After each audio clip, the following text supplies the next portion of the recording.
Terima kasih juga Pak Jogi, Pak Eko, tadi ada juga senior, Pak Arif, Swadi, ada Pak Sugiarto juga, selamat datang, Pak Sony, Pak Singgi, Bu Wuri, Bu April, Bu Dian, Kartika Rajang selaku koordinator, Kepala Lab Departemen Akuntansi FEB UGM, dan Bapak Ibu sekalian lainnya yang tidak bisa saya sebutkan satu persatu. Terima kasih sudah datang untuk ikut berpartisipasi dalam acara sore hari ini.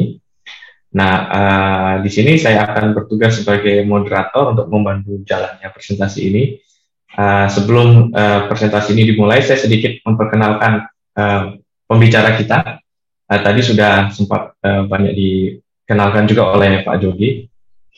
Jadi pembicara kita ini namanya Dr. Fauzan Misra. Saya panggilnya Bang Fauzan aja ya, karena saya saking dekatnya dengan beliau. Jadi kami satu perguruan lah antara saya dan Bang Fauzan. Jadi Bang Fauzan ini teman seperjuangan dan saling menyemangati juga pada saat kita menjalani S3 walaupun berbeda tempat. Pak Fauzan ini baru saja menyelesaikan S3-nya tahun 2018 dan sudah banyak menulis artikel penelitian. Mungkin Pak Jogi juga perlu tahu, sudah belasan Pak, jumlahnya satu sudah Scopus di K2 dan sisanya rata-rata di Sinta 2 Pak, sekitar sudah belasan, hampir 14-an, jadi tidak perlu saya bacakan satu persatu, jadi cukup produktif juga setelah lulus dari program doktoral FEB UGM. Lalu ada Pak Fauzan ini juga seorang praktisi pajak karena beliau juga punya sertifikasi BKPA ya. BKP itu bersertifikasi, saya lupa KP-nya apa ya Pak Bang Fauzan. Jadi sertifikat konsultan pajak ya, konsultan pajak.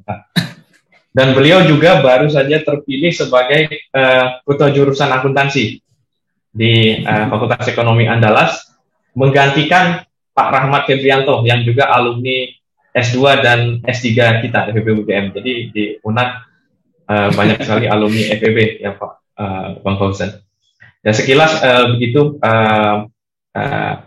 profil dari pembicara kita hari ini. Tidak perlu kita berlama-lama lagi. Saya persilakan Pak Bang Fauzan untuk mempresentasikan artikelnya. Jadi Bang Fauzan silakan mempresentasikan artikelnya sekitar 45 menit. Lalu setelah itu sisanya kita buka sesi tanya jawab. Silakan Bang Fauzan. Baik, terima kasih Mas Pogi. Assalamualaikum warahmatullahi wabarakatuh. Assalamualaikum. Selamat sore Bapak Ibu semua. Senang sekali kembali ke sekolah ya Pak. Saya sengaja memakai batik ini tadi Pak Jogi, Pak Eko, Pak Arif, Pak Singgi, Bapak Sony, Bapak Ibu yang lain. Biar kelihatan nanti masih mahasiswa yang mondar-mandir lantai 1 sampai lantai 3 pengelola begitu. Masih sekolah itu. Iya masih Pak. Kebetulan batiknya cuma 3 Pak. Saya sebelum presentasi ingin mengoreksi Mas Pogi tadi. Belum yang paling berkompeten ini Mas Pogi. Saya senang ketika Mas Pogi menawarkan kesempatan untuk belajar kembali. Lalu ini saya sambut dengan senang hati. Artikel ini, riset ini masih riset yang artikelnya baru selesai saya tulis dan belum dicoba untuk diedit dan ditulis dengan dengan seksama kembali. Jadi baru sebatas laporan penelitian tahun lalu selesai di UNAN, kebetulan ini didanai oleh hibah, lalu laporannya selesai, baru sebatas itu. Jadi saya datang dengan perasaan dan hati yang terbuka di hadapan Bapak Ibu teman-teman semua. Mudah-mudahan ada yang saya share bermanfaat dan saya percaya juga mungkin akan ada input-input berharga yang akan bisa mendorong hasil penelitian ini nanti akan bisa terpublikasi secara baik pada jurnal yang bereputasi tentunya. Sebelum presentasi juga motivasi personal kemudian meneliti tentang perilaku fiskus. Saya sekarang sedang mencoba menulis buku Mas Pogi. Lihat bapak-bapak di UGM bukunya banyak sekali ya. Pak Jogi kalau saya bawa tas, mungkin bawa tas ke Jogja, satu tas itu nggak cukup tuh, buku yang ditulis Pak Jogi aja saya bawa pulang gitu. Dia belajar menulis. Lalu yang ingin saya tulis itu adalah riset perpajakan dalam akuntansi dari dua perspektif. Perspektif pertama adalah perspektif behavioral, yang kedua perspektif finance. Lalu saya berencana akan menulisnya dalam 7 atau 6 bab. Sekarang baru selesai sekitar 80-90 halaman. Nah, dari perspektif behavioral itu saya ingin melihat dari 3 aktor utama di perpajakan yang paling banyak diteliti, dan di awal-awal penelitian saya di bidang pajak juga wilayah sini, perilaku dari wajib pajak. Lalu mulai di disertasi kemarin beralih kepada aktor yang lain. Saya meneliti perilaku dari konsultan dan berlanjut di penelitian yang dilakukan tahun lalu. Dan insya Allah dalam tahun ini akan diterbitkan pada book chapter yang diterbitkan oleh ADB di Tokyo. Kemarin kita sudah konferen untuk mendapatkan masukan. Lalu aktor berikutnya tentu adalah Fiskus itu sendiri. Nah, penelitian-penelitian tentang perilaku dari Fiskus ini masih sangat terbatas. Jadi selain mencoba untuk mendapatkan input secara praktis, saya terbawa oleh ambisi pribadi ini, coba juga ingin melihat bagaimana setelah mempelajari perilaku wajib pajak, perilaku konsultan, bagaimana juga Fiskus itu berperilaku dalam menghandle kasus-kasus perpajakan, baik secara praktis dan ingin melihatnya secara empiris. Karena ada semacam mungkin tidak benar, tapi ada anggapan-anggapan, misalnya meskipun tidak dalam dispute sampai pada level pengadilan, untuk proses keberatan misalnya, itu kan adalah proses penilaian sepihak oleh Fiskus. Nah, ada beberapa riset yang menyatakan Fiskus tidak terlalu objektif di situ. Nah, dari situ saya juga ingin melihat bagaimana sih Fiskus ini berperilaku ketika ada dispute yang dihadapi, dan dalam riset ini dalam konteks negosiasi. Baik, ini judul dari riset yang kami lakukan. Perilaku Fiskus dalam penyelesaian sengketa pajak, pengaruh tekanan atasan dan tujuan partner terhadap luaran negosiasi dan kepercayaan diri Fiskus. Riset ini saya lakukan berdua dengan teman saya di Andalas, yang kebetulan sehari-hari adalah konsultan pajak aktif, sehingga dapat beberapa insight berharga dari beliau. Apa yang melatar belakangi studi ini? John 2017 mengatakan bahwa dispute itu adalah sesuatu hal yang memang tidak bisa dihindari dalam kasus perpajakan. Dan ini bisa kita lihat dalam lingkungan kita sendiri maupun dalam konteks empiris. Saya sendiri minggu depan itu ikut diminta saksi ahli untuk salah satu kasus perpajakan di Jambi. Ada banyak dispute yang terjadi. Nah, secara formal, dispute ini ada jalurnya, melalui jalur pengajuan objection atau keberatan. Kalau keberatan tidak memuaskan kepada para pihak, maka jalur melalui banding di pengadilan pajak juga terbuka. Hanya saja memilih jalur banding ke pengadilan ini costly bagi para pihak, terutama di sini pihak Fiskus dan pihak wajib pajak sendiri. Kemudian Darussalam et al. 2019 menyatakan bahwa maraknya sengketa pajak yang kemudian terpublikasi secara publik ya, itu bisa menggerus kepercayaan terhadap sistem pajak yang ada. Kemudian Hidayah juga menambahkan bahwa sejak tahun 2012 dari statistik yang ada pada web pengadilan pajak, terjadi kecenderungan peningkatan tax dispute di Indonesia. Dan penyelesaian dispute ini melalui jalur tradisional, melalui keberatan dan banding, itu bisa menghabiskan waktu lebih dari 36 bulan sampai status dari dispute itu mendapatkan legal standing, mendapatkan status hukumnya. Nah, ini butuh waktu yang sangat lama.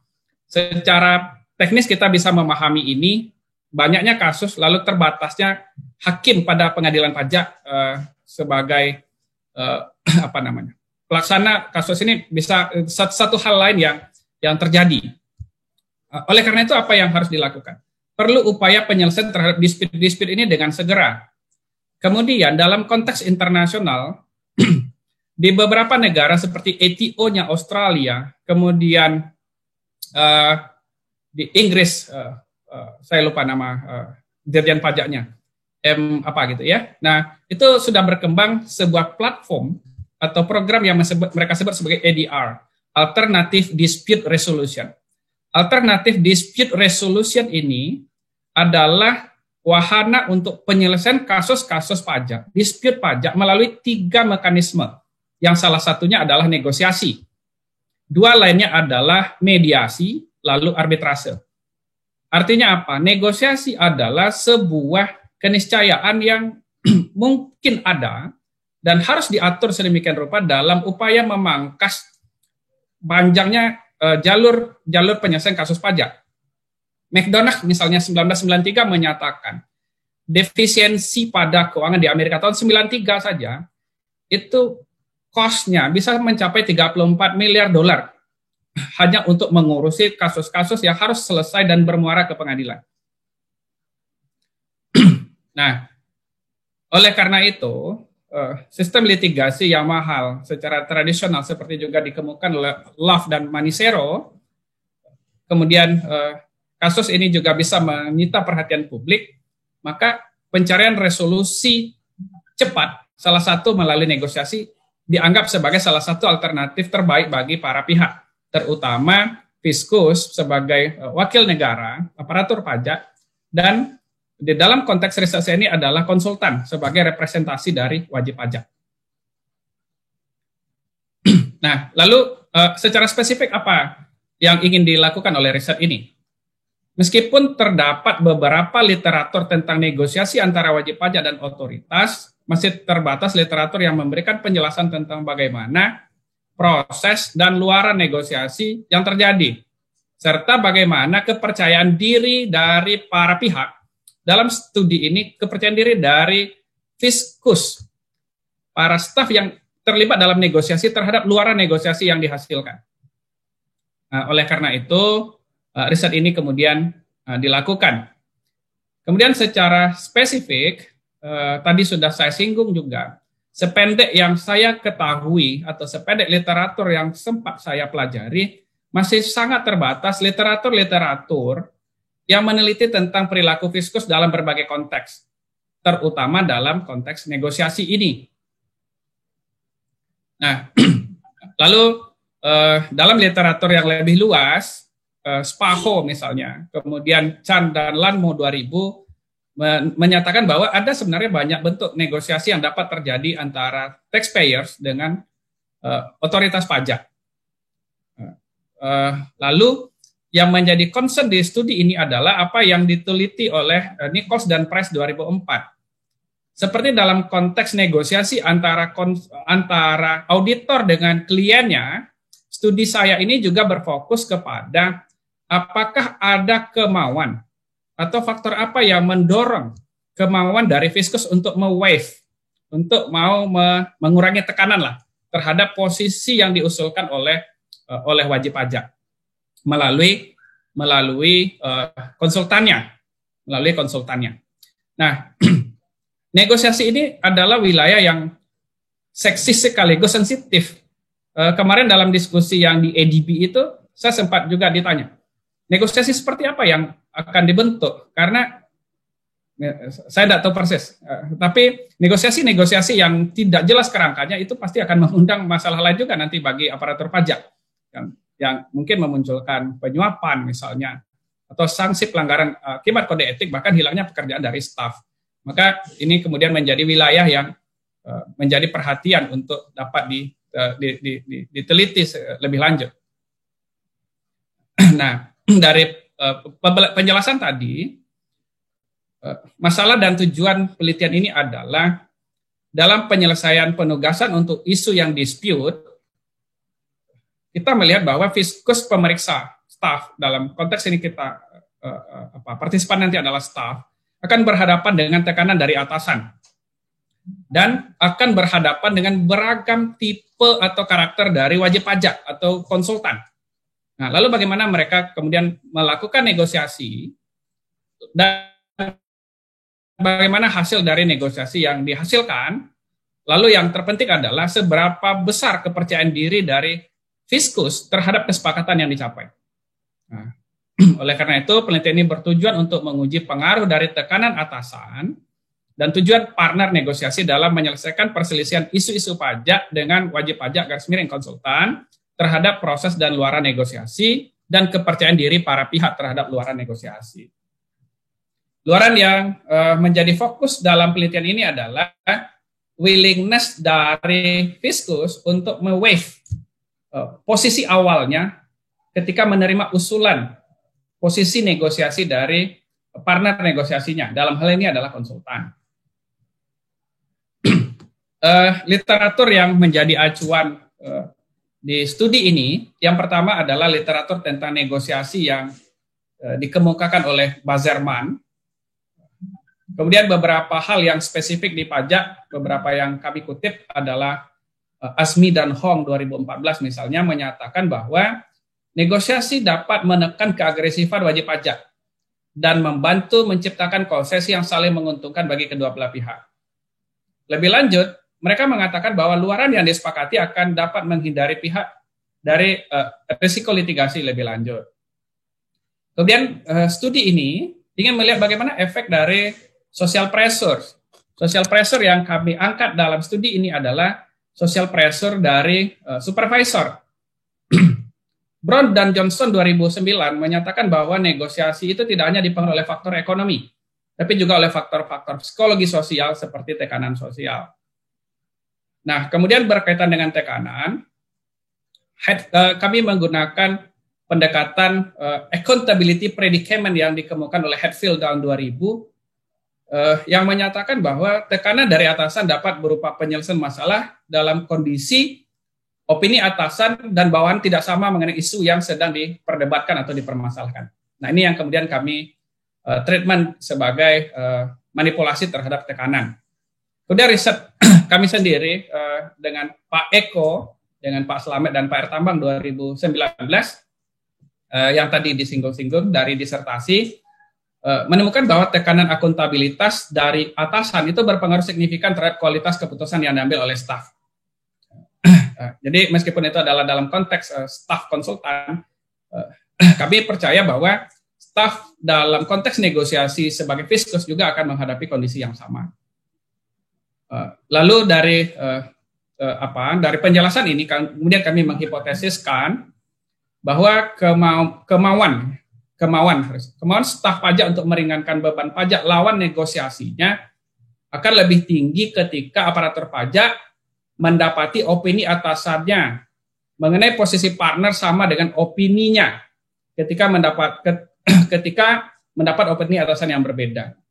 Lalu yang hipotesis 2 adalah hipotesis yang memprediksi pengaruh tekanan atasan dalam konteks perbedaan atau persamaan opini antara bawahan dengan atasan terhadap isu yang diperdebatkan terhadap kepercayaan diri dari klien. Kami menghipotesiskan bahwa kepercayaan diri dari aparat yang sedang ditugaskan bernegosiasi itu akan lebih tinggi ketika mendapati atasannya punya pandangan yang sama terhadap isu yang sedang dipersengketakan. Kemudian berkaitan dengan tujuan negosiasi partner. Riset ini kami landaskan kepada dual concern model yang dikemukakan oleh Sorensen et al. 1999 yang menyeratkan bahwa dalam bernegosiasi, manusia tidak selalu termotivasi untuk mengutamakan kepentingan pribadinya semata, akan tetapi ikut mempertimbangkan tujuan dari partner negosiasinya. Beberapa riset yang kami acu untuk mendukung hipotesis berkaitan dengan tujuan negosiasi partner ini, salah satunya adalah Chang et al. Yang dimuat di AOS tahun 2008 dalam konteks negosiasi transfer pricing antar departemen. Kemudian dalam pengauditan, Sanchez et al. Juga menemukan bahwa klien audit itu akan lebih mau menerima penyesuaian audit yang disampaikan oleh auditor jika mereka menilai bahwa auditor menggunakan pengaruh basis hubungan timbal balik atau resiprokal dalam pencapaian kesepakatan negosiasi. Lalu Hatfield 2008 menemukan bahwa auditor dapat menggunakan teknik negosiasi berbasis resiprokal sebagai cara menangani tekanan dari klien untuk recognize atau waive audit adjustment yang menjadi temuan audit awal mereka. Nah, sehingga kami kemudian berhipotesis bahwa kemauan untuk waive, untuk meringankan atau menerima posisi dari partner negosiasi, dalam ini ada posisi usulan dari wajib pajak itu akan lebih tinggi ketika bernegosiasi dengan lawan negosiasi yang punya konsep others yang tinggi dibandingkan ketika bernegosiasi dengan orang yang punya konsep others yang rendah. Hal yang sama kami prediksi untuk kepercayaan diri. Lalu yang mungkin masih menjadi bagian lemah dari artikel kami adalah ketika kami mengargumenkan tentang interaksi antara dua variabel independen yang kami sebutkan sebelumnya, tekanan atasan dan posisi tujuan negosiasi partner, concern terhadap lawan negosiasi. Tetapi kemudian kami membangun argumen bahwa meskipun atasan mempunyai opini awal yang mungkin berbeda dengan aparatur pelaksana pemeriksa, tetapi ketika ia mendapati laporan bahwa partner punya concern yang tinggi mengenai kepentingan fiskus, maka kesepakatan negosiasi menjadi lebih mudah dicapai dan kemauan untuk meringankan hasil pemeriksaan juga kemudian bisa menjadi lebih tinggi karena mendapati partner negosiasi yang lebih friendly seperti itu. Sehingga kami kemudian menghipotesiskan, ini hipotesisnya masih sangat sederhana, masih membunyikan bahwa terdapat efek interaksi. Baru kemudian kami hipotesiskan juga H5A dan H5B sebagai bentuk hipotesis simple effect dalam kalau di teknik statistik untuk eksperimen ya. Khusus untuk dalam kondisi tekanan yang tinggi. Karena dalam kondisi tekanan atasan yang rendah, bagaimanapun kondisi yang dihadapi berkaitan dengan partner negosiasi, menurut kami tidak akan terlalu menentukan. Tetapi dalam kondisi tekanan yang tinggi, posisi atau tujuan dari partner negosiasi kemudian menjadi sangat menentukan terhadap dua hal tadi. Luaran negosiasi dalam bentuk kemauan untuk me-waive temuan, yang kedua terhadap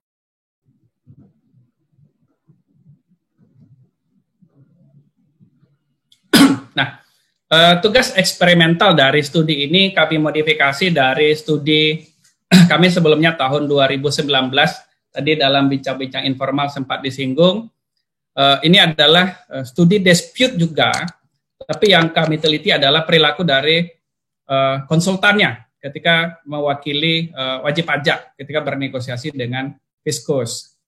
Lalu tugas detail eksperimental juga sama dengan riset di tahun 2019, dimodifikasi dari pekerjaannya Brown dan Johnston 2019 dengan melakukan perubahan dari lingkungan pengauditan ke lingkungan perpajakan. Kemudian kedua variabel independen dimanipulasi dan variabel dependen ya seperti lazimnya sebuah eksperimen diukur dan kami mempertimbangkan kompleksitas kasus sebagai kovariat dalam studi ini. Partisipan adalah staf pajak daerah. Nah, ini nanti menjadi salah satu poin yang bisa kita diskusikan ya. Bisa sebagai sebuah terbatasan atau justru menjadi sebuah settingan baru karena lingkungan pajak daerah itu menurut saya relatif berbeda dengan lingkungan pajak pusat yang sudah relatif kuat. Awalnya kami merencanakan partisipan adalah fiskus pajak pusat. Tapi karena keterbatasan beberapa hal, kita sudah proses surat izinnya melalui riset.pajak.go.id dan segala macam, tapi kemudian ada kendala di lapangan, dan kebetulan di proposal awal memang mengusulkan staf pajak daerah karena kami sudah punya jaringan dengan teman-teman di pajak daerah ini, karena setiap tahun kita melakukan pelatihan pajak daerah bagi teman-teman pajak daerah untuk wilayah sebagian besar Sumatera melalui pusat studi dari kegiatan yang dilaksanakan oleh Dirjen Perimbangan Keuangan. Jadi kita sudah punya orang-orang yang bisa kita minta bantuannya untuk studi ini. Lalu untuk cek manipulasi ada 4 pertanyaan masing-masing untuk dua variabel independen yang diuji. Partisipan yang berhasil kami hubungi dan berhasil dan terlibat dalam studi ini adalah 65 orang. Secara total ada 77 kalau tidak salah yang mengakses ke software yang kami gunakan untuk studi ini, tetapi ada yang hanya datang melihat lalu tidak menyelesaikan penugasan. Nah, yang menyelesaikan penugasan ada 65 orang dan 5 orang kami temukan gagal dalam cek manipulasi, sehingga hanya ada 60 observasi yang dapat digunakan. Kemudian dari pengecepan randomisasi sebagai salah satu bentuk kontrol dalam studi eksperimen, kami menemukan tidak terdapat perbedaan signifikan antar treatment group. Berikut gambaran subjek, tidak dalam bentuk tabel yang mudah-mudahan tidak membingungkan Bapak, Ibu, dan teman-teman semua untuk melihat. Secara seks atau gender relatif berimbang ya. 26 orang laki-laki dan 34 orang perempuan yang terlibat dalam studi ini dengan masa kerja rata-rata 11,35 tahun. Jadi orang-orang yang sudah relatif experience menghandle kasus masalah perpajakan. Kemudian tingkat pendidikannya juga bervariasi dan 4 orang diantaranya bahkan adalah doktor. Dan ini adalah hasil pengujian randomisasi dari 4 karakteristik demografi yang kami ujikan dan tidak terdapat perbedaan signifikan antar grup perlakuan. Dan ini statistik deskriptif dari Mankova yang kami ujikan.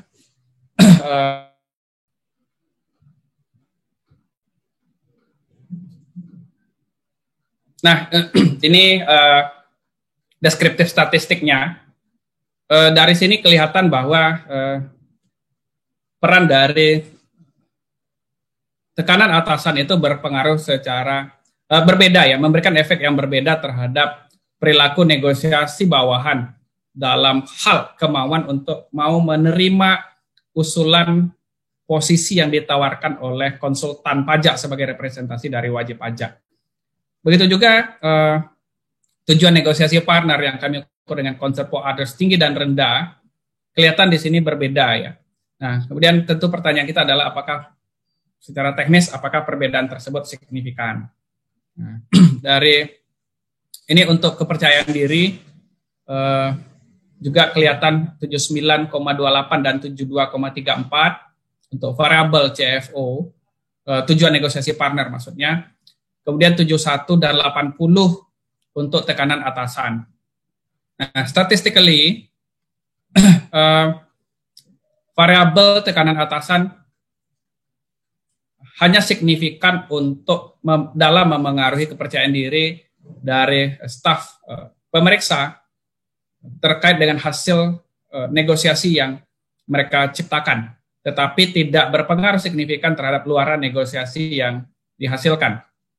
Tetapi luaran negosiasi, tujuan negosiasi partner berpengaruh signifikan secara statistik terhadap keduanya, baik terhadap luaran negosiasi maupun terhadap kepercayaan diri dari fiskus. Dari uji interaksi kami juga menemukan interaksi hanya signifikan terhadap kepercayaan diri. Nah, karena ada hasil yang seperti ini, maka hipotesis 5A kami dapat lanjutkan pengujiannya, bahwa dalam kondisi tekanan atasan tinggi saja, kita ingin melihat bagaimana efek dari sikap atau posisi atau tujuan dari negosiasi, partner negosiasi terhadap kepercayaan diri yang dibentuk oleh, yang terbentuk dari hasil negosiasi yang terjadi. Hasil pengujian menunjukkan bahwa univariate test kita menunjukkan perbedaan yang signifikan pada level pada P0,02. Apa makna dari temuan-temuan ini? Yang pertama, studi ini menemukan bahwa tekanan dari atasan tidak berpengaruh terhadap luaran negosiasi yang dihasilkan oleh staf. Akan tetapi tekanan dari atasan ini berhasil membentuk atau berpengaruh terhadap kepercayaan diri dari staf atas hasil yang disampaikan. Apa argumen yang mendorong atau menjelaskan temuan ini? dari studi kami di 2019 dari penelitian tesis itu menunjukkan bahwa ketika ada tekanan yang lebih tinggi, maka staf kemudian menjadi lebih self-critical dan kemudian menjadi lebih hati-hati ketika bekerja. Jadi sekalipun tekanannya tinggi, tetapi kemudian mereka merespon dengan sikap-sikap yang lebih kritis, yang kemudian berdampak kepada kepercayaan terhadap hasil yang lebih tinggi. Meskipun ini kemudian tidak membuat mereka kemudian dengan mudah untuk melepas posisi awal yang mereka yakini, untuk kemudian menerima posisi yang ditawarkan oleh konsultan pajak. Temuan ini menunjukkan bahwa dalam menentukan hasil negosiasi yang disampaikan kepada wajib pajak melalui konsultan, staf pajak itu benar-benar mempertimbangkan posisi atasan mereka atas kasus yang dipermasalahkan. Nah, sehingga dia menjadi lebih sangat hati-hati, kemudian lebih mengambil posisi deep analytic dalam posisi tekanan tinggi seperti itu. Dengan memperhatikan posisi tersebut, dia menjadi lebih kritis dan mengerahkan cognitive effort yang lebih besar. Nah, penjelasan ini dapat menjawab mengapa aparatur pajak staf yang menghadapi tekanan atasan kuat itu kemudian mempunyai kepercayaan diri yang lebih tinggi terhadap luaran negosiasi daripada ketika dari awal itu tekanannya rendah. Tekanan rendah tadi manipulasinya adalah ketika ada kasus lalu konsultan pajak sebagai representasi mengusulkan posisi yang mereka negokan, staf dengan atasan itu sudah punya posisi atau kesimpulan yang relatif sama. Justru kepercayaan diri itu terbentuk ketika staf mendapati atasannya punya pandangan yang berbeda terhadap isu yang dispute. Itu temuan kami. Kemudian berkenaan dengan partner negosiasi, ini konsisten dengan temuan Chang, Chong, dan Trotman 2008 juga, kemudian Sanchez 2007, bahwa ketika berhadapan dengan lawan negosiasi yang lebih friendly, ya, yang punya concern for others yang tinggi, yang tidak hanya mengemukakan apa yang dia inginkan, tapi juga aware dengan keinginan dari lawan negosiasinya, studi ini juga menemukan bahwa aparatur pajak itu juga lebih terbuka untuk posisi yang ditawarkan atau yang diusulkan oleh lawan negosiasinya, sehingga kemauan untuk me-waive posisi awalnya itu menjadi lebih tinggi. Kalau seandainya dikuantifikasi begitu ya, temuan awalnya misalnya 170 juta, lalu dalam rentang yang relevan atau rentang yang dapat dipertanggungjawabkan, ketika berhadapan dengan lawan negosiasi yang lebih friendly, mereka mau menurunkan posisi pajak terutang dari lawan negosiasinya.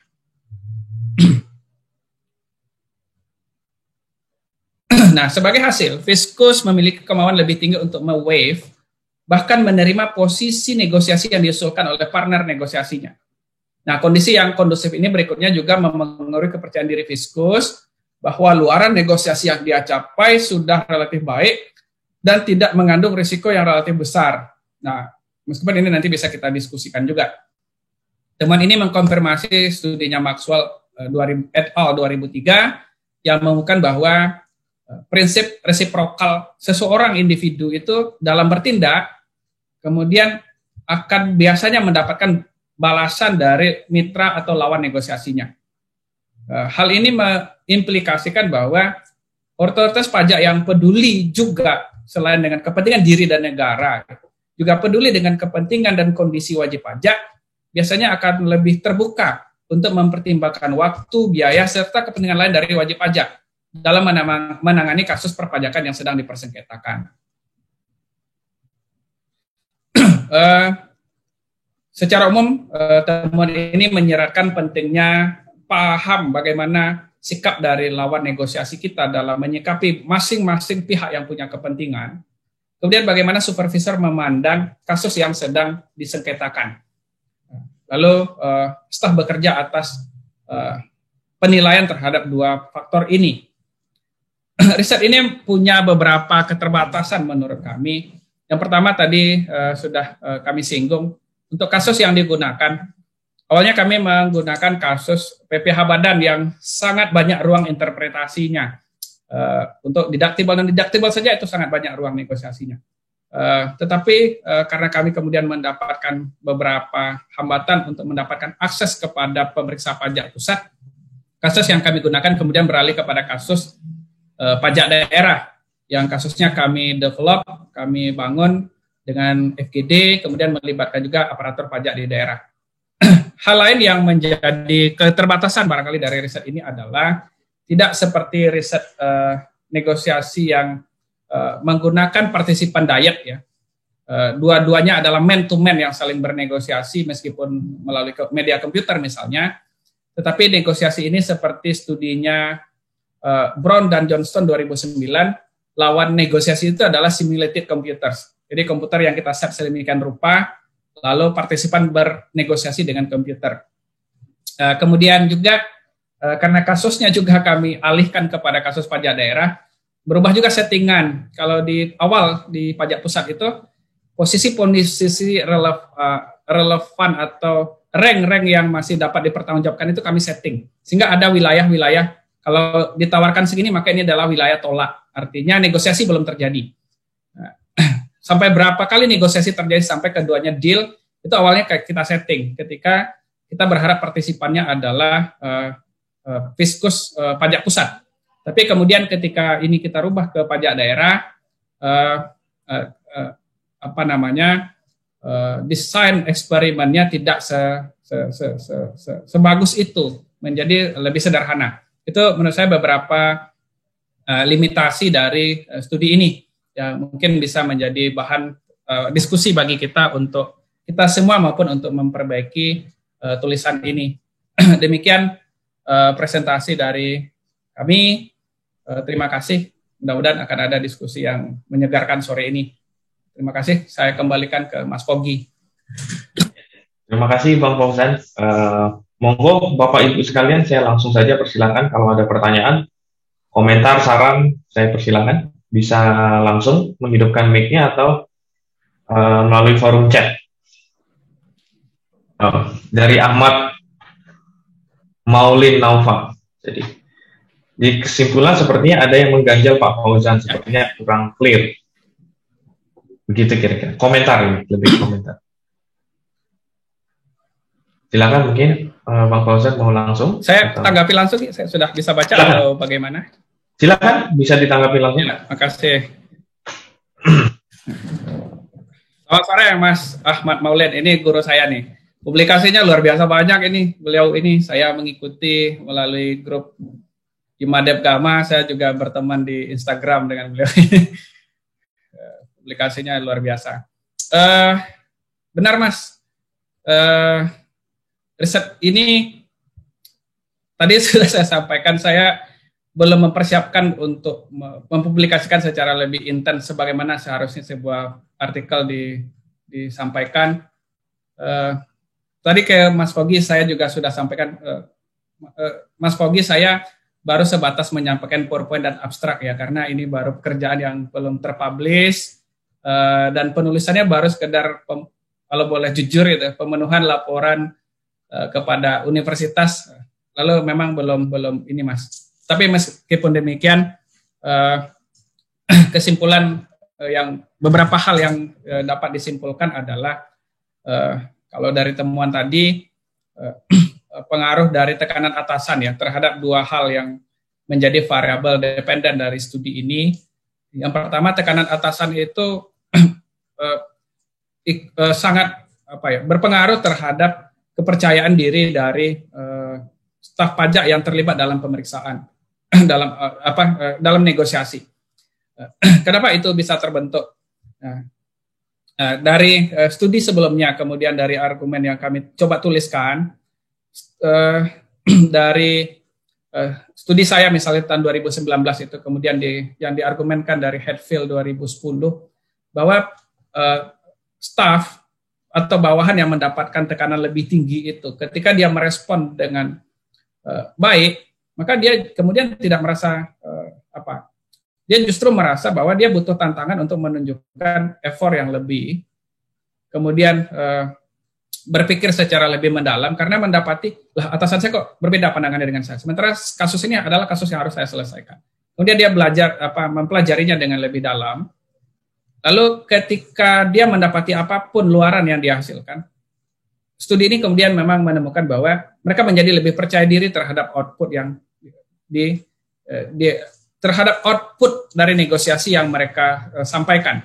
Jadi negosiasi kan tadi ada dua ya. Yang pertama luarannya, apakah dia mau waive atau tidak temuan pajak sebelumnya yang dia usulkan. Lalu datang konsultan, menurut kami harusnya segini. Lalu bagaimana menurut Anda? Lalu terjadi negosiasi. Nah, ini sebenarnya sejalan dengan tidak diterimanya hipotesis berkaitan dengan luarannya. Ketika mereka semakin kritis, kepercayaan diri semakin tinggi, berhadapan dengan wajib pajak dalam posisi tertentu, tentu mereka kemudian juga punya alasan atau argumen yang cukup kuat untuk mempertahankan posisinya. Sehingga dalam hal ini kita menemukan bahwa ketika tekanan atasan itu kuat, mereka memang relatif tidak mau untuk me-waive posisi awalnya menuju kepada posisi yang diusulkan oleh wajib pajak seperti itu. Jadi kalau misalnya ada rentang 1 sampai 7 gitu ya.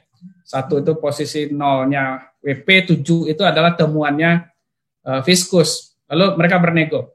Nah, lalu ketika dia punya tekanan atasan yang tinggi, dia bekerja secara lebih jelimet dengan critical effort yang lebih tinggi, dia punya keyakinan bahwa meskipun berbeda, dia punya keyakinan yang cukup kuat terhadap apa yang kemudian menjadi keputusan akhirnya. Seperti itu.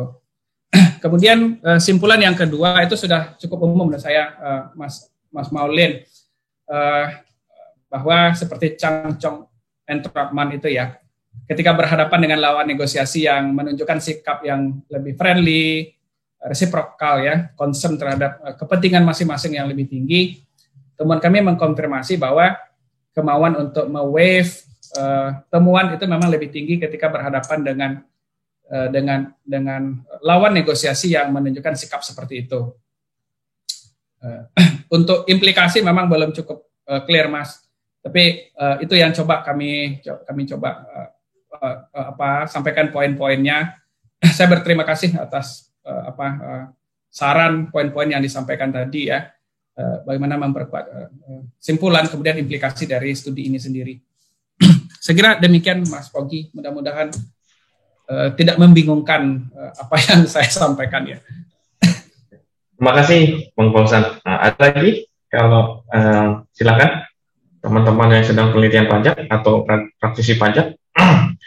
Di sini kalau tidak salah ada praktisi pajak juga, Bang Fauzan. Pegawai pajak langsung. Kalau nggak salah Mbak Ayu ini pegawai pajak nih, udah senior. Tapi nggak tahu nih, mungkin ada komentar atau kalau boleh tanya ya Bapak? Silakan Ibu Sedi mau main. Monggo. Ya, terima kasih. Menarik sekali yang dibuat oleh riset yang dibuat oleh Dia. Kami panggil beliau Dia Fauzan, karena beliau itu termasuk yang muda di antara kami yang sudah senior di kelas, dan kami bangga memiliki beliau. Kayak barang aja. Kami bangga dengan beliau ya. Yang pertama lulus itu Pak Fauzan, lalu ya kami punya prinsip lulus J, lulus B, lulus IJ, lulus KP. Yang mungkin itu juga kemudian kelulusannya Pak Fauzan ini memicu kami untuk kami ber-13 lulus semua angkatan itu ya, di angkatan 2013. Ya, alhamdulillah. Nah,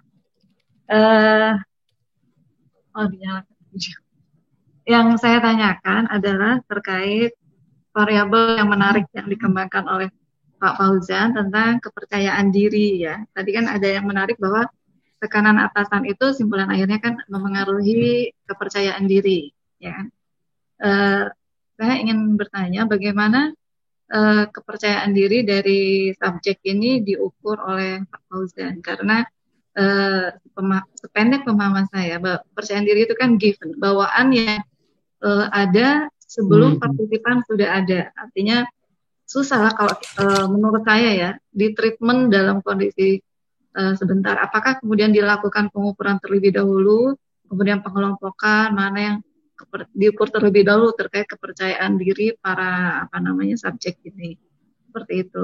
Kemudian apakah nanti kemudian dibagi percayaan tinggi rendah seperti itu. Mohon penjelasan. Terima kasih. Monggo Pak Terima Bang kasih. Fauzan. Terima kasih, Teh. Saya manggilnya Teteh. Ini anggota nomor 6 ya, Teh ya. Nomor 6 itu kalau urutan tua lagi Bang Hendrian nomor 1.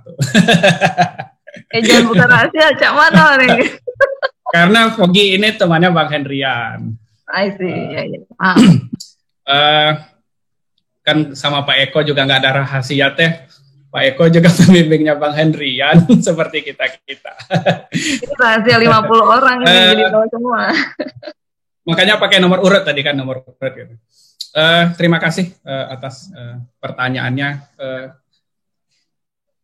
Temon ini sangat support ke saya, Gi. Saya ini webinar yang kesekian yang saya coba ikut baik sebagai panitia maupun sesekali jadi narasumber yang beliau ikut terus ketemu di forum-forum seperti ini. Sangat sederhana yang kami lakukan dan tidak terpikir bahwa kepercayaan diri itu adalah sesuatu yang mungkin sifatnya sudah ada di diri orang itu ya. Tetapi kami melihat kepercayaan diri di sini bukan confidence berkaitan dengan personality, tetapi adalah confidence terhadap luaran negosiasi yang dihasilkan. Karena luaran negosiasi dalam sebuah negosiasi pajak itu kan kita berada dalam lingkungan hukum yang mengekang ya kondisi-kondisi yang ada di pajak itu.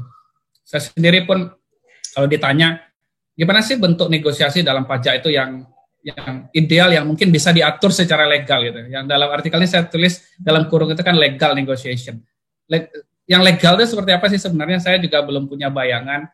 Tetapi tadi sudah disampaikan bahwa platform atau program ADR di berbagai negara itu memang menaruh negosiasi itu sebagai salah satu cara untuk menyelesaikan dispute ya.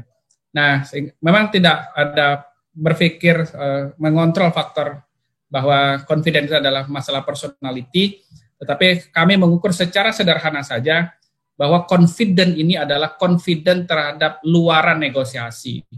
Nah, artinya ketika dia mau misalnya me-waive, meringankan posisi awalnya, kemudian datang lawan negosiasinya nawar. Ini di satu sisi kan aparatur pajaknya ya personal mungkin orangnya Mas Fogi, orangnya Fauzan misal, tapi di belakang dia adalah negara, kan seperti itu ya.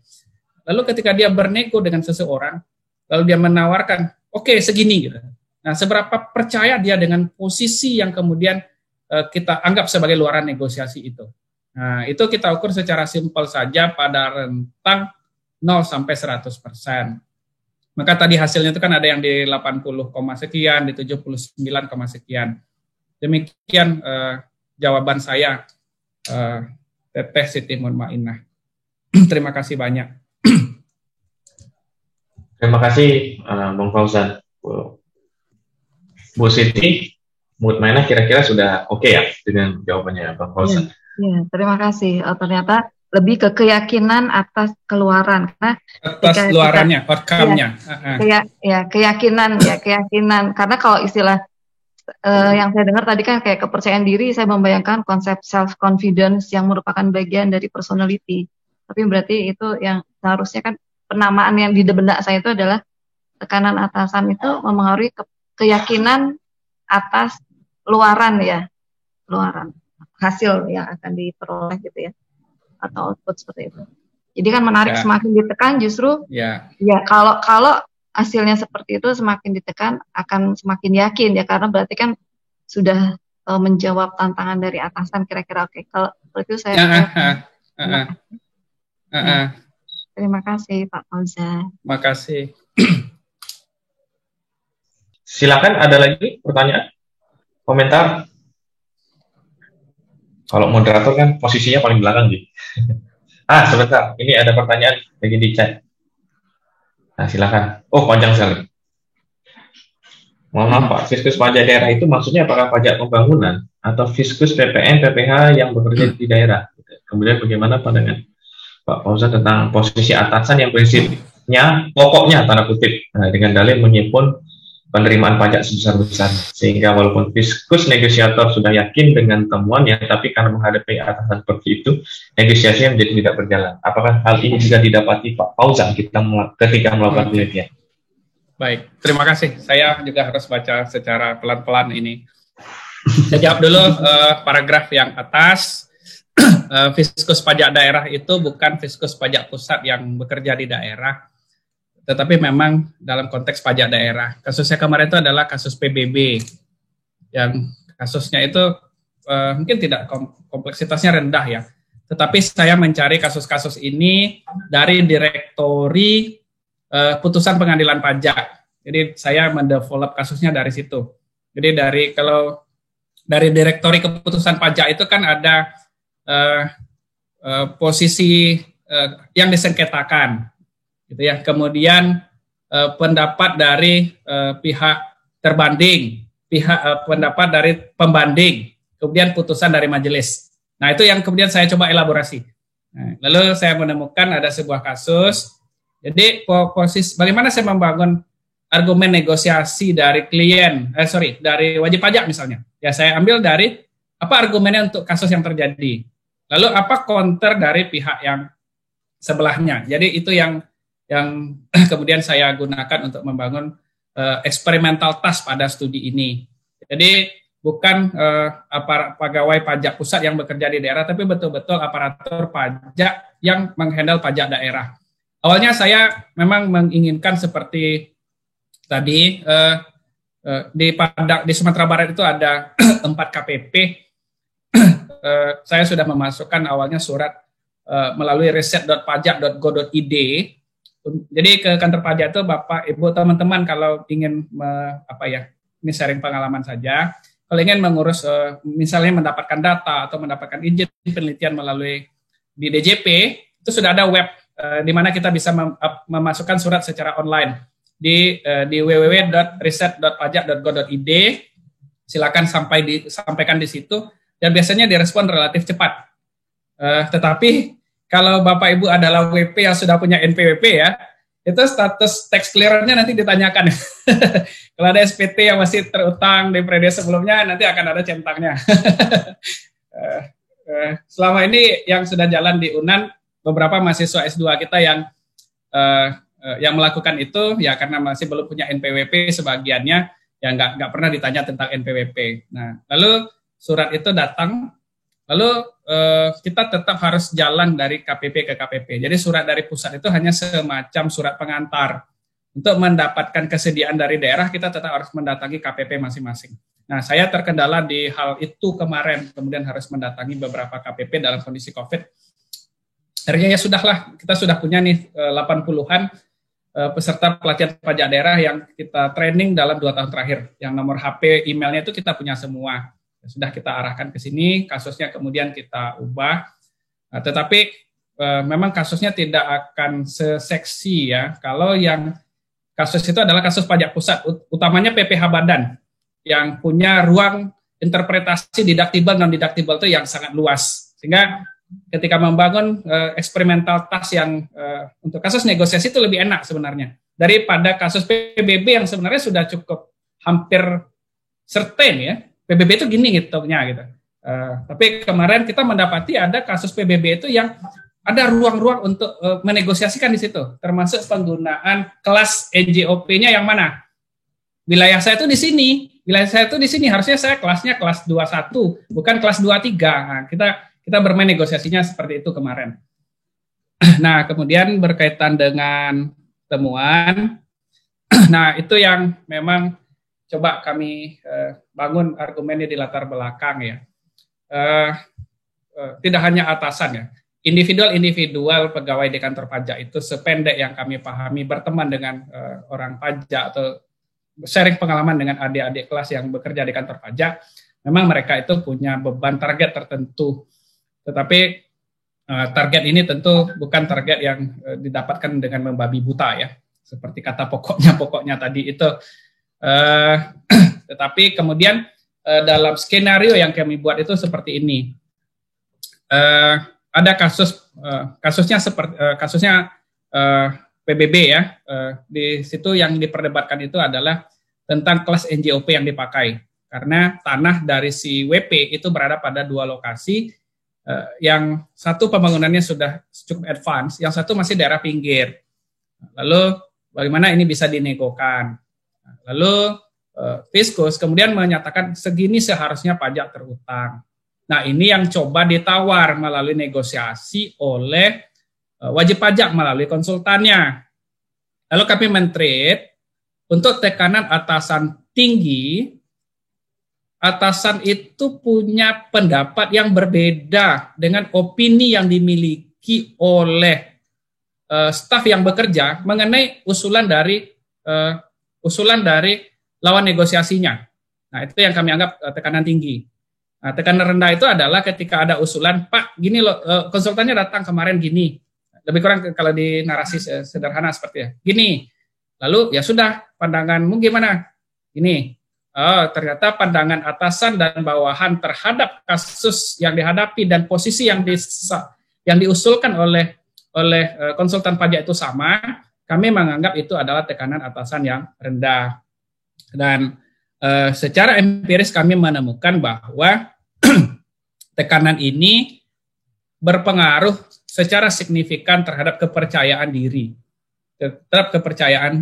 dari tekanan yang lebih tinggi itu membentuk kepercayaan diri yang lebih tinggi terhadap luaran negosiasi. Tapi karena ada tekanan yang tinggi, ya mungkin kalau diapakan mungkin karena pokoknya tadi itu, temuan kami menemukan memang sejalan dengan yang disampaikan.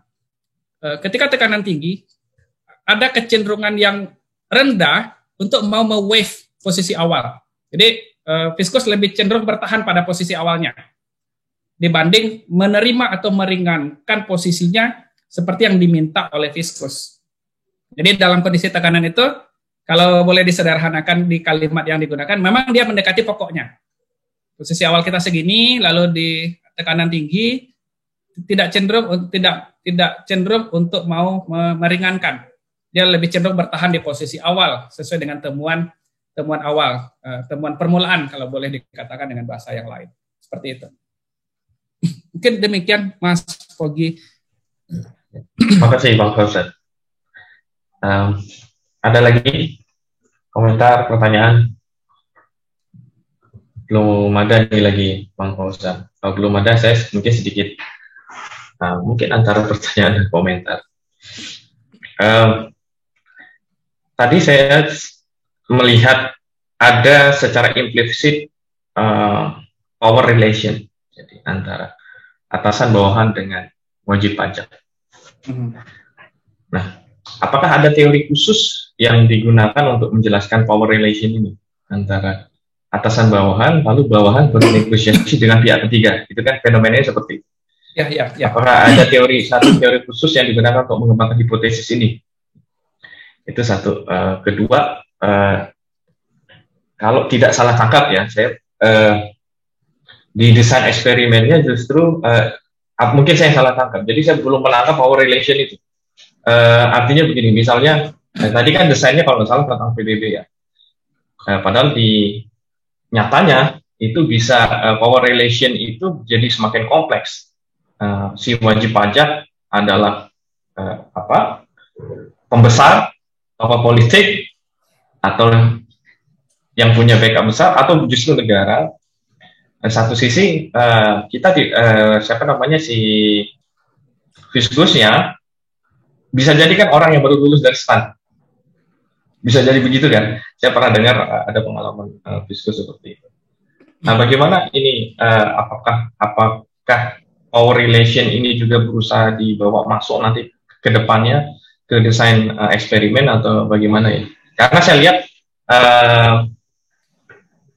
power relation itu tereduksi menjadi keyakinan diri pada saat bernegosiasi ya dengan wajib pajak. Gitu kira-kira. Dan ada tambahan nanti di chat ya, sepertinya sudah. Baik, makasih Mas Poki. Terus terang belum dipikirkan sampai ke situ. Saya masih mengambil dari teori social pressure dari Dezor 1997 ya. Jadi pola dari atasan dengan bawahan itu saya mengacunya kepada social pressure teori, belum ke power. Social pressure itu kan ada conformity, kemudian ada apa yang lain ya. Nah, saya membingkainya dari social pressure theory, belum ke power. Tapi menarik sekali tadi, hubungan itu kemudian tidak menjadi hubungan atasan bawahan ya, tapi bagaimana hubungan atasan bawahan ini karena suatu teori mungkin Mas Pogi sampaikan tadi, power, ikut memengaruhi bagaimana dia berperilaku kepada pihak ketiga kan gitu ya. Nah, saya membingkainya masih dalam rangka dari teori social pressure, Mas. Dari social pressure, kemudian untuk mentreatmentnya saya mengambil accountability predicament dari risetnya Hatfield itu menyatakan akuntabilitas itu akan lebih kuat, tekanan akuntabilitas itu dikatakan kuat ketika posisi mereka justru tidak sama terhadap objek yang sedang diperdebatkan. Jadi saya ambilnya dari itu, accountability predicament Hatfield, kemudian social pressure-nya the Zort. Nah, jadi belum dalam bentuk power ya, dalam hubungan antara atasan, supervisor dengan bawahan tadi. Masih seperti itu. Oke. Terima kasih Pak Fauzan. Ini ada sedikit lagi tambahan. Apa novelty yang ditawarkan di introduction dari Pak Ahmad Maulid lagi? Apa? Kira-kira apa yang ditawarkan? Saya sejak tamat tuh enaknya novel aja, Mas. Nggak pakai novelty gitu. Apa ya? Secara gap riset saya memang belum kuat saya kira. Tapi secara konteks tadi sudah saya singgung ya, tentang perilaku dari Viscus pendek yang saya coba cari artikelnya, itu tidak banyak yang saya temukan perilaku Viscus dalam banyak konteks lah, dalam banyak konteks. Yang banyak kalaupun riset tentang Viscus itu misalnya ada program pemerintah mengenai suatu apapun di pajak ya. Lalu bagaimana kemudian program ini direspon? Seperti misalnya ada penelitian dari Hetzman, Sensing, dan 2008 di Accounting Review itu. Mereka melihat dari perspektif Viscus hanya untuk bagaimana membuat program yang win-win solution. Mereka menyebutnya multi-beneficiary ya. Wajib pajaknya untung, Viscusnya untung dari suatu program. Tapi tidak dalam konteks keperilakuan. Saya masih melihat secara kontekstual seperti itu. Gap secara teoritis atau empiris, kalau memang itu kemudian menjadi novelty, saya belum cukup firm ya apa yang ingin saya jual gitu. Sementara masih itu yang saya inikan. Kalaupun ada, tetapi ini tidak tertangkap sih di riset ini. Awalnya saya dengan riset yang di desain awal itu kan berapa kali negosiasi itu kemudian terjadi sampai kemudian sepakat. Itu yang ingin saya bingkai sebagai sebuah proses. Jadi dalam negosiasi itu tidak hanya kita mengukur output dari negosiasi, tapi bagaimana proses negosiasi itu terjadi. Nah, awalnya itu yang ingin saya tonjolkan, Mas Maulid, ketika awalnya kasusnya itu adalah kasus pajak pusat, kemudian saya desain sistem di web-based eksperimennya itu, berapa kali negosiasi terjadi. Jadi ada tawaran dari wajib pajak nih, bagaimana menurut Viscus? Oke enggak? Sampai berapa kali mereka kemudian deal? Sampai kemudian, saya awalnya ingin menjual itu sebagai sebuah tambahan bahwa tidak hanya outcome dari negosiasi yang perlu diperhatikan, tapi bagaimana negosiasi itu terjadi. Itu yang disebutkan proses dan luaran. Nah, lalu saya mengkompensasi dengan apa? Ketika saya tidak mendapatkan bahwa saya bisa mengukur proses melalui berapa kali negosiasi terjadi sampai deal, maka kemudian saya tambahkan keyakinan terhadap luaran negosiasi yang disepakati. Nah, itu yang sementara saya saya lihat yang mungkin potensi untuk ditonjolkan kalau ini nanti dicoba dipublikasikan. Demikian Mas Pogi. Terima kasih banyak. Pertanyaannya sangat challenge ya, dari awal kontribusi, gap, kemudian di belakang implikasi gitu ya. Udah ujung-ujung itu ditangkap. Tinggal metodologi sudah juga Mas Pogi tadi. Bang, makasih Bang Fauzan dari Pak Ahmad Maulid ya, banyak sekali, bagus sekali juga pertanyaannya. Atau mungkin bisa saya tidak tahu ya, bukan orang eksperimen juga. Apa mungkin bisa ditarik ke lebih makro? Maksudnya begini, kalau dari literatur review yang saya lihat, mungkin fokus-fokus penelitian yang kaitannya dengan diskus ini, dia meng-capture itu sangat makro, jadi hubungannya itu makro antara sangat organisasi. Makro itu skalanya ke organisasi secara internal, jadi antara atasan diskus dengan wajib pajak itu kan makro. Kalau misalnya saya tidak tahu literatur pajak apakah kalau itu dibawa yang tadi saya bilang ada power relation, tapi kita mengambilnya struktur sosial. Jadi tidak hanya tekanan sosial, tapi struktur sosial. Karena kalau negosiasi itu pasti tidak pernah lepas dari power politik interest. Nah, apakah itu mungkin bisa dimasukkan ke dalam desainnya atau bagaimana? Jadi dicoba proksikan tekanan-tekanan struktural di sekitar proses negosiasi itu, dan mungkin saja tekanan politik juga dimasukkan di variabelnya yang mempengaruhi jadi proses negosiasi. Jadi mungkin saya tidak tahu apakah itu menjadi novelty atau tidak. Nah itu mungkin bisa kita menarik teori-teori politik sedikit. Oke, makasih Mas Pogi. Mungkin ya. Saya tidak menguasai literatur ini, Mudah-mudahan ikhtiar kami di jurusan akuntansi jalan ya, sehingga kami nanti bisa ke Jogja lagi. Kemarin itu saya ikut jadi ketua tim, mungkin di UGM ikut ya pada klaster Hibah Kampus Merdeka, PKKM, kompetisi Kampus Merdeka di Kemendikbud ya. Dananya besar itu. Kemarin di UNAN di jurusan akuntansi kebetulan saya ketuanya Ki. Kalau itu jebol, salah satu yang kami ancang itu adalah riset kolaborasi nasional dan internasional. Dan kami merencanakan itu 10 per tahun skemanya. Karena dananya 10 juta per mahasiswa untuk klaster utama. Kalau lolos, nah yang tadi mungkin nanti bisa belajar lagi ke UGM itu. Nah, tetapi menjawab secara langsung, sebenarnya arah yang Mas Pogi sampaikan itu saya sudah beberapa kali didorong. Di UNAN itu ada Prof. Edi Rasid ya. Itu yang mulai dari dulu menulis disertasi, kan pas pulang ditanya, kalau enggak beliau yang ke Jogja, karena kan menantunya orang Jogja ya. Ditanya, kalau secara teknis itu sudah banyak orang di pajak. Nah, bagaimana bergerak seperti Mas Pogi sampaikan tadi. Wilayah riset itu mulai mengarah kepada yang punya policy implication ya. Tapi saya selama ini ngajar mata kuliah pajak itu masih sangat teknikal.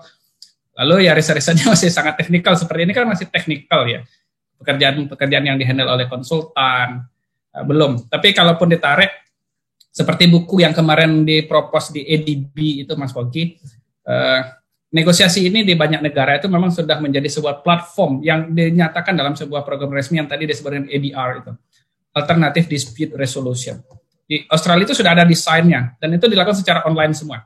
Jadi kasus-kasus negosiasi itu masuk dulu, lalu diproses melalui negosiasi. Kemudian ini tidak kemudian semua kasus-kasus itu bermuara ke pengadilan. Di Indonesia itu pengadilan pajak kita itu baru sekarang ada di daerah kan, termasuk di Jogja. Dulu semuanya ada di pojok Kementerian Keuangan. Kewalahan sekali menghandle dispute. Tadi Hidayah 2018 mengungkap itu kan. Dari 2012 itu kasus dispute itu makin tinggi. Artinya kasus masuk pengadilan pajak itu semakin hari semakin banyak dan butuh sampai 3 tahun sampai kasus ini punya legal standing. Kalau bahasa orang pajaknya itu punya kekuatan hukum tetap, inkrah ya. Itu sangat lama sekali. Mungkin itu di level, tapi itu implikasi ya, belum di level novelty yang mungkin bisa dijual. Tapi imbas-imbasnya itu yang mungkin bisa dikembangkan dalam wadah yang lain mungkin dari studi ini dalam bentuk. Termasuk bagaimana membuat negosiasi yang, saya kalau ditanya juga jujur enggak bisa. Saya tulis di situ, dalam kurung legal negotiation. Legal negotiation itu seperti apa sih? Tapi itu terjadi di lapangan. Itu terjadi di lapangan. Seperti halnya bagaimana auditor dengan klien bernegosiasi kan. Menurut kami PSAK 25 ini gini diinterpretasikan gitu ya. Menurut auditor gini lah, kan kemudian mereka bisa nego. Oh ya sudah, kita sepakat ini kemudian tidak menjadi temuan kan gitu. Nah, di pajak juga begitu. Di pajak juga seperti itu. Nah, secara teoretikal saya belum punya ya, karena itu tadi artikel ini baru ditulis, kemudian saya dalam bentuk proposal. Jadi mikir agak banyak itu ketika bikin proposal gitu. Lalu jalan penelitiannya selesai, lalu menulis laporan itu masih ada data statistiknya lalu dideskripsikan, belum kemudian dicoba diapakan lagi ya dengan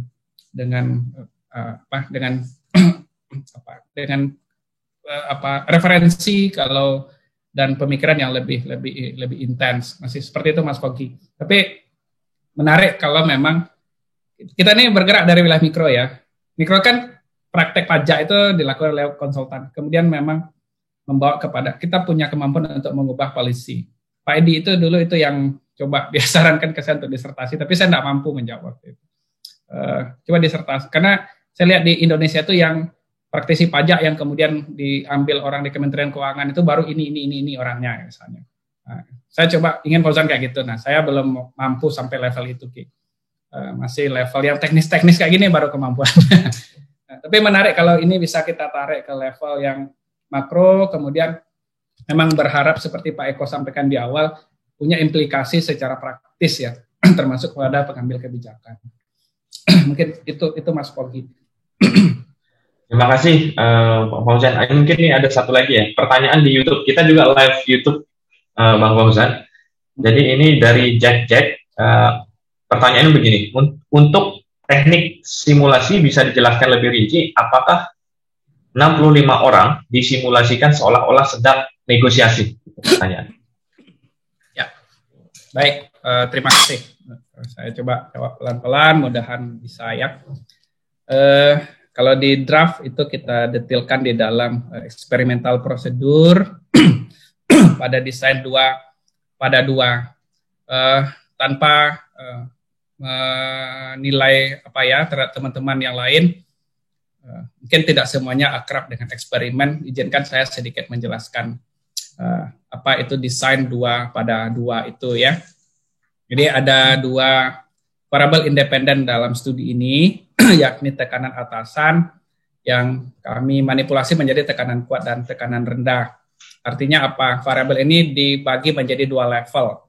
Kemudian variabel independen yang lain, yakni tujuan negosiasi partners.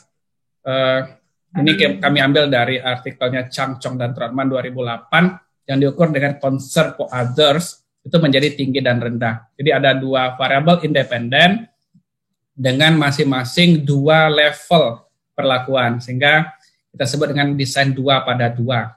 Between subject. Between subject berarti orang-orang yang ada pada masing-masing sel perlakuan itu adalah orang-orang yang berbeda. Nah, selain between ini ada namanya within.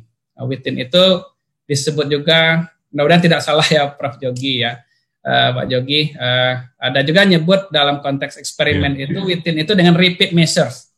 Repeat measures artinya mengukur orang yang sama tapi pada jeda waktu yang berbeda dengan harapan tidak ada carrying effect.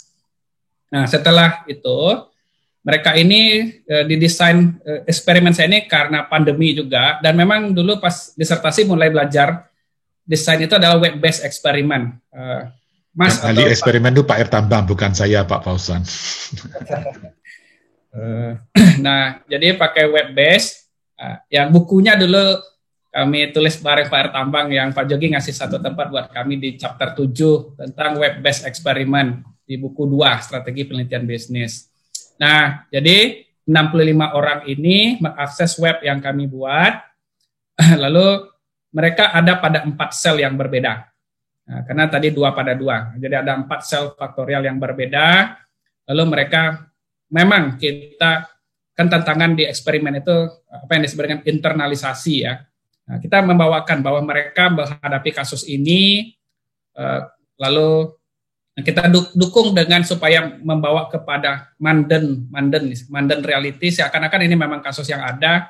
Kita tampilkan dokumen-dokumen, misalnya dokumen pemeriksaan, betul-betul kita ambilkan dokumen yang betul-betul ada di dunia yang nyata, di dunia perpajakan.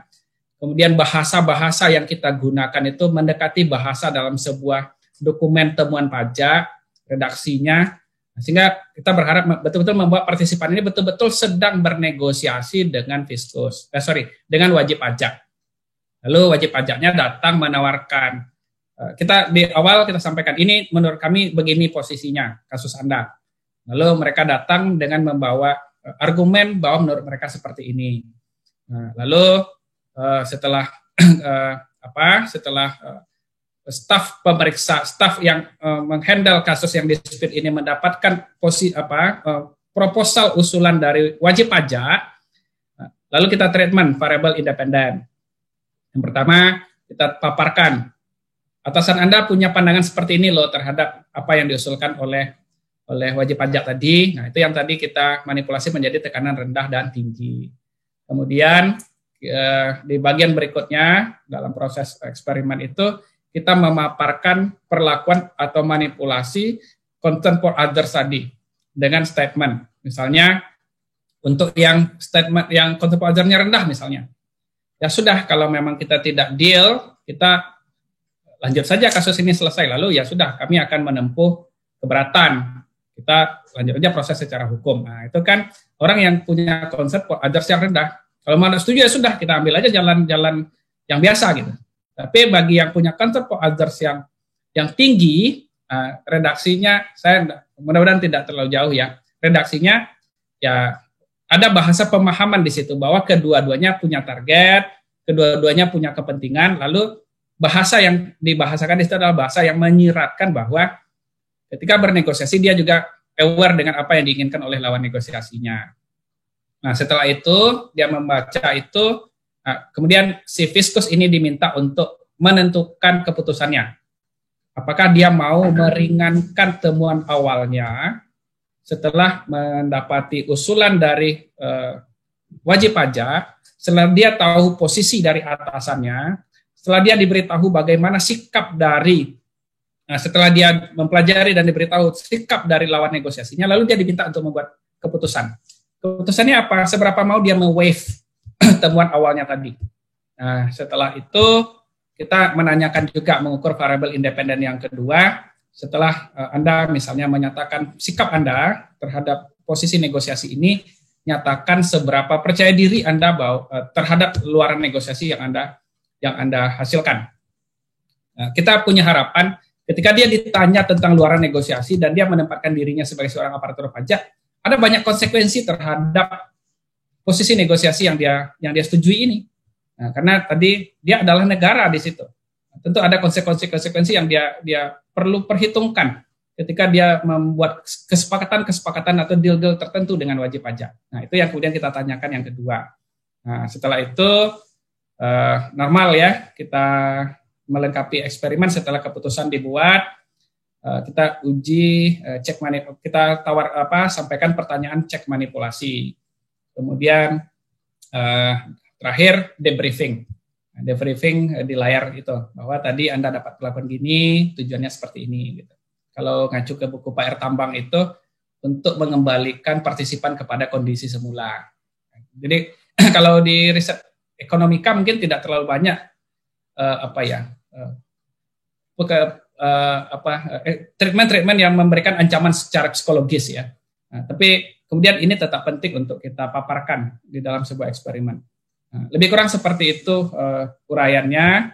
Lalu dari sana karena proses negosiasinya melalui komputer, ada beberapa keunggulan yang bisa kita dapatkan. Yang pertama, berapa lama seseorang itu ada di dalam eksperimen kita. Itu bisa untuk melihat seriousness-nya. Di buku yang kami tulis itu dengan Pak R. Tambang, yang buku 2 itu, seriousness check itu adalah sesuatu yang perlu diperhatikan. Ada orang yang mentang-mentang online kan dan tidak dikontrol, dalam 3 menit selesai. Saya disertasi dulu menemukan ada orang yang begitu pilot itu ini normalnya selesai dalam waktu 30 sampai 40 menit. Ada yang 7 menit, 11 menit selesai. Berarti ini seriousness-nya bermasalah. Itu langsung drop. Nah, dengan komputer kita bisa tracking itu. Berapa lama dia ada di situ, mulai jam berapa sampai jam berapa, dan seterusnya. Nah, kemudian untuk keunggulan yang lain adalah data itu bisa kita ekspor nanti sudah dalam bentuk Excel. Jadi kalau teman-teman misalnya pernah eksperimen di kelas ya pakai pencil and papers, kumpul lagi, input lagi kan secara manual. Kalau pakai komputer itu sudah tersedia datanya, termasuk yang tadi. Lebih kurang seperti itu yang kami lakukan. Lalu datanya ada, lalu karena ada 2 variabel independen, kemudian ada 1 covariat, maka kami mengujinya dengan MANCOVA, multivariate covariate analysis, dan ditambah dengan pengujian simple effect pakai univariate test. Lalu dapatlah hasil seperti tadi. Demikian Mas Pogi. Makasih Bang Fauzan, terakhir ya, ini sudah menjelang maghrib. Kita ini ada pertanyaan dari pegawai pajak langsung di kolom chat kalau ini dari Ayu Puji Oktavianingsih. Jadi terkait legal negotiation yang Bapak sampaikan, apakah itu dapat disampaikan dengan klarifikasi atau konfirmasi? Proses sengketa pajak umumnya terkait dengan temuan pemeriksaan di mana WP harus memberikan klarifikasi dengan bukti pendukung. Silakan Bang Fauzan. Baik, makasih Mas Pogi. Betul, dalam pikiran saya itu yang saya ini kan, dan dalam tulisan memang seperti itu. Meskipun ada juga hal yang membingungkan, negosiasi itu apakah sepanjang pemeriksaan atau memang pada saat terakhir sebelum SPHP diterbitkan. Tapi konteksnya memang seperti yang disampaikan tadi ya. Ada temuan, lalu klarifikasi dan konfirmasi dengan mengemukakan bukti-bukti. Nah, memang itu konteksnya yang saya anggap sebagai legal negotiation itu. Jadi penentu nanti kan secara formal nanti akan dinyatakan dalam SPHP ya. Ini hasil surat pemberitahuan hasil pemeriksaan, kan ada proses negosiasi berjalan di situ. Temuan kami ada 12 poin misalnya kan, sama juga dengan di audit ya. Lalu silakan kemukakan argumen apakah ini kemudian bisa menjadi tidak temuan atau kalau di pajak mungkin angkanya menjadi lebih kecil atau menjadi tidak jadi beban pajak. Memang dalam konteks seperti itu yang saya bayangkan sebagai legal negotiation ini. Mungkin nanti saya bisa disupport juga ya kalau ada referensi-referensi yang lebih pas untuk mendefinisi pengertian ini.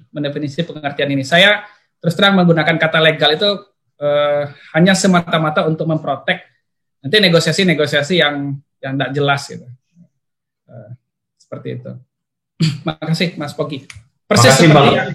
Persis seperti itu yang dalam bayangan saya proses negosiasi, temuan, lalu ya kita klarifikasi, konfirmasi dengan memukakan bukti dan posisi masing-masing. Kemudian apa posisi akhir kita. Oke. Ya, terima kasih Bang Fauzan. Saya rasa ini sudah cukup. Kalau sepertinya tidak ada pertanyaan lagi ya. Mungkin ada yang bantu saya di YouTube, ada pertanyaan lagi. Terakhir ada komentar Pak Singgih menarik Pak Fauzan. Mungkin Pak Singgih mau kolaborasi mungkin. Monggo. Nah kalau ada pertanyaan lagi lebih lanjut mungkin bisa email beliau Pak di emailnya sudah dicantumkan juga di mana di materi yang saya share, ada di abstraknya itu ya Bang Fauzan ya. Di sana ada email kalau ada mau diskusi lebih lanjut, saya persilakan. Kira-kira ini satu lagi komentar. Kira-kira apakah bisa dapat update bila penelitian sudah terbit? Saya tertarik untuk baca full artikel. Terima kasih. Permata ya. Pasti ya, Bang ya. Nanti tanyakan saja ke panitia. Nanti saya hubungi kalau sudah terbit. Ya, kalau si Mbak Ayu itu minta gitu. Oke, ya saya rasa kalau ini Mas Pogi mohon maaf. Kalau ingin yang lain yang memang bukan riset ini, tahun lalu itu kan saya riset yang arahnya negosiasi tapi perilakunya konsultan. Kemarin di-includekan dalam rencana book chapter yang akan diterbitkan oleh ADB. Mereka sudah deal dengan Routledge. Cuma karena riset saya ini tidak terlalu on track mereka sebenarnya. Mereka itu lebih kepada digital ya. Sehingga kemarin dipaksa-paksakan bagaimana dalam kondisi e-commerce. Lalu saya kemarin bersandar kepada ADR itu aja yang online. Tapi kemudian mereka tetap terima dengan sangat banyak revisi sampai 4 kali. Hari ini revisi terakhir ditagih tapi belum selesai nih Mas Pogi. Editornya Prof. Chris Evan, mungkin Mas Pogi kenal ya, dari Australia. Chief in editornya e-Journal of Tax di Sydney ya. Nah itu sudah, kalau itu dibagi saya kira tidak ada masalah kalau ingin mendapatkan riset dalam konteks negosiasi. Karena meskipun belum publish, tapi kemarin ketika kami menjadi speaker dan sekaligus discussion, itu filenya secara terbatas sudah boleh dibagikan. Dan saya kira punya saya, kalau untuk yang itu sudah bisa untuk dikomentari, diberikan masukan. Karena mungkin dalam 2-3 bulan ini dia sudah akan publish di Routledge. Kalau ini memang masih sangat mentah, masih ya mudah-mudahan bisa terbit dalam 2021 ini aja. Mungkin itu Mas Pogi, makasih. Makasih, mantap sekali Bang Fauzan, ini tulisannya banyak, mudah-mudahan menjadi inspirasi buat kita semua juga. Dan saya yakin ada insight yang bisa kita dapat dari presentasi hari ini. Saya saja sekarang sudah terpikir kan Bang, yang tadi kan mikroproses, saya berpikir makro proses di kombinasinya dan mikroproses, lalu masukkan teori politik, itu menurut saya sangat bagus. Power, saya kepikiran itu teorinya power, Max Weber sama Michael Foucault. Mungkin di Bang Fauzan bisa karena di sana juga ada relasi itu Bang, mungkin bisa dipertimbangkan untuk nanti arahnya kontribusi teori mungkin ya. Ya, makasih. Dari atasan bawah lalu berimbas kepada dengan sikap dengan pihak ketiga gitu ya. Ya. Makasih, terima kasih banyak Pak Fauzan atas kesediaannya hadir hari ini dan sharing hasil penelitiannya yang sangat-sangat menarik, dan saya yakin ini bisa juga menjadi inspirasi kita semua untuk melakukan penelitian yang serupa atau yang lainnya. Dan mungkin kalau ada yang butuh tadi papernya Pak Fauzan yang tadi yang sudah publish ya di EDB ya, Pak Fauzan, salah satu jurnal di EDB ya. Masih final editing, dia bikin book chapter dia. Mungkin nanti kalau sudah artikel. Oke, kalau sudah terbit mungkin bisa dikirim ke kami di SST, nanti saya berikan ke siapa yang butuh. Routledge itu memang Routledge komit untuk ini memang Mas Pagi. Buku Routledge itu akan open access karena pendanaannya dari EDB ya. Buku itu akan dibuat open access. Siap. Makasih banyak Bang Fauzan, saya kembalikan ke Bu Anissa. Silakan.